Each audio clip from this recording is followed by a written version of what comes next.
ನಮಸ್ಕಾರ ಸ್ನೇಹಿತರೆ, ನಾಳೆ ಫೆಬ್ರವರಿ 9 ಸೋಮವಾರ. ನಾಳೆಯಿಂದ 52 ವರ್ಷ 7 ರಾಶಿಯವರಿಗೆ ರಾಜರಂತೆ ಜೀವನ. ಮುಟ್ಟಿದ್ದೆಲ್ಲ ಚಿನ್ನವಾಗಲಿದ್ದು ಸೋಲು ಅನ್ನೋದೇ ಇರೋದಿಲ್ಲ.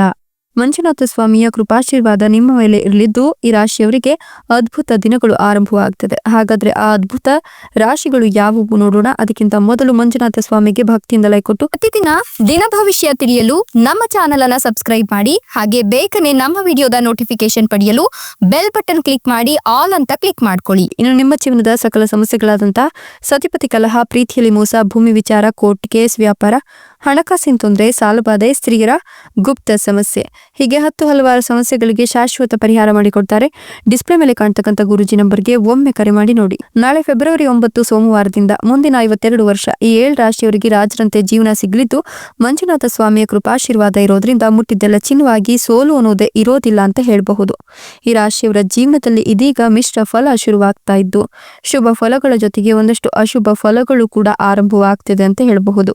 ಹೀಗಾಗಿ ಒಂದಷ್ಟು ಸಮಯ ನಿಮಗೆ ಕಠಿಣವಾಗುವ ಸಾಧ್ಯತೆ ಇರೋದ್ರಿಂದ ಈ ಒಂದು ಸಂದರ್ಭದಲ್ಲಿ ನೀವು ರಾಜಕೀಯ ಕ್ಷೇತ್ರದಲ್ಲಿದ್ರೆ ತುಂಬಾ ಹುಷಾರಾಗಿರ್ಬೇಕಾಗತ್ತೆ.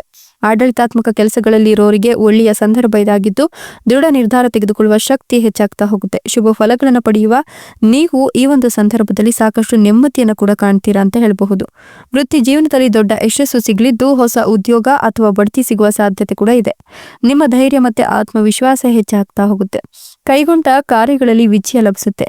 ಸಣ್ಣ ಪ್ರಯಾಣಗಳಿಂದಲೂ ಕೂಡ ಅತ್ಯಾಧುನಿಕ ಶೈಲಿಯಲ್ಲಿ ನೀವು ಲಾಭವನ್ನೇ ಕಂಡುಕೊಳ್ತೀರಾ ಅಂತ ಹೇಳಬಹುದು. ಇನ್ನು ಕೂಡ ಮದುವೆ ಆಗಿಲ್ಲ ಅನ್ನೋರಿಗೆ, ಬಹಳ ವರ್ಷಗಳಿಂದ ಮದುವೆಗಾಗಿ ವಧುವರರನ್ನ ಹುಡುಕ್ತಾ ಇರತಕ್ಕಂಥವರಿಗೆ ಈ ಸಂದರ್ಭದಲ್ಲಿ ಉತ್ತಮ ಜೋಡಿ ಸಿಗುವ ಎಲ್ಲ ಲಕ್ಷಣಗಳು ಕೂಡ ಗೋಚರವಾಗ್ತಾ ಇದ್ದು ಈ ಸಂದರ್ಭದಲ್ಲಿ ನಿಮಗೆ ಮದುವೆಯ ಯೋಗ ಕೂಡ ಕೂಡಿ ಬಂದಿದೆ. ಹಳೆಯ ಹೂಡಿಕೆಗಳಿಂದ ಆದಾಯ ಸಿಗುತ್ತೆ. ಸ್ಪರ್ಧಾತ್ಮಕ ಪರೀಕ್ಷೆಗಳಲ್ಲಿ ಯಶಸ್ಸು ಸಿಗುತ್ತೆ.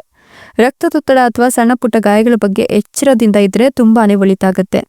ಸಾಧ್ಯವಾದಷ್ಟು ಆತುರದ ಹಾಗೆ ಅತಿಯಾದ ಕೋಪ ಒಳ್ಳೆಯದಲ್ಲ ಅಂತ ಹೇಳಬಹುದು. ಸ್ನೇಹಿತರಿಂದ ಮತ್ತು ಹಿರಿಯ ಸಹೋದರರಿಂದ ನಿಮಗೆ ಬೆಂಬಲ ಸಿಗುತ್ತೆ. ಇನ್ನು ಅನಿರೀಕ್ಷಿತ ಅಡೆತಡೆಗಳು ನಿವಾರಣೆಯಾಗಿ ಆರೋಗ್ಯದ ಕಡೆ ಗಮನವನ್ನು ನೀವು ಕೊಡಬೇಕಾಗತ್ತೆ. ವಾಹನ ಚಾಲನೆ ಮಾಡುವಾಗ ಸಾಧ್ಯವಾದಷ್ಟು ಜಾಗ್ರತೆಯನ್ನು ವಹಿಸಬೇಕಾಗತ್ತೆ. ಹಣಕಾಸಿನ ವ್ಯವಹಾರದಲ್ಲಿ ಎಚ್ಚರಿಕೆ ಇರಲಿದ್ದು ಕುಟುಂಬದಲ್ಲಿ ಕಲಹಕ್ಕೆ ಕಾರಣವಾದ ಅಥವಾ ಕುಟುಂಬದಲ್ಲಿ ಒಂದಷ್ಟು ನೆಗೆಟಿವ್ ಶಕ್ತಿಯನ್ನ ಉಂಟು ಮಾಡ್ತಕ್ಕಂಥವರಿಂದ ನೀವು ಸಾಧ್ಯವಾದಷ್ಟು ದೂರ ಇದ್ರೆ ಶತ್ರು ಸಂಹಾರ ಕೂಡ ಆಗತ್ತೆ. ಇನ್ನು ಮಕ್ಕಳಿಲ್ಲ ಅನ್ನೋರಿಗೆ ಈ ಒಂದು ಸಂದರ್ಭದಲ್ಲಿ ಒಳ್ಳೆಯ ಯೋಗ ಕೂಡಿ ಬರ್ತಾ ಇದ್ದು ಪುತ್ರ ಸಂತಾನ ಕೂಡ ಪ್ರಾಪ್ತಿಯಾಗತ್ತೆ ಅಂತ ಹೇಳಬಹುದು. ಸಾಕಷ್ಟು ಸಮಯದಿಂದ ಉತ್ತಮ ವಧುವರರಿಗಾಗಿ ಅನ್ವೇಷಣೆ ಮಾಡ್ತಾ ಇದ್ದೀವಿ, ಆದ್ರೆ ನಮ್ಗೆ ಯಾವುದು ಕೂಡ ವರ್ಕೌಟ್ ಆಗ್ತಿಲ್ಲ ಅಂತಕ್ಕಂಥವರಿಗೆ ಉತ್ತಮ ವಧುವರರು ಕೂಡ ಸಿಗ್ತಾರೆ. ಈ ಒಂದು ಸಂದರ್ಭದಲ್ಲಿ ನೀವು ನಿಮ್ಮ ಪ್ರಯತ್ನವನ್ನ ಮುಂದುವರಿಸೋದು ಬಹಳಷ್ಟು ಮುಖ್ಯವಾಗ್ತಾ ಹೋಗುತ್ತೆ.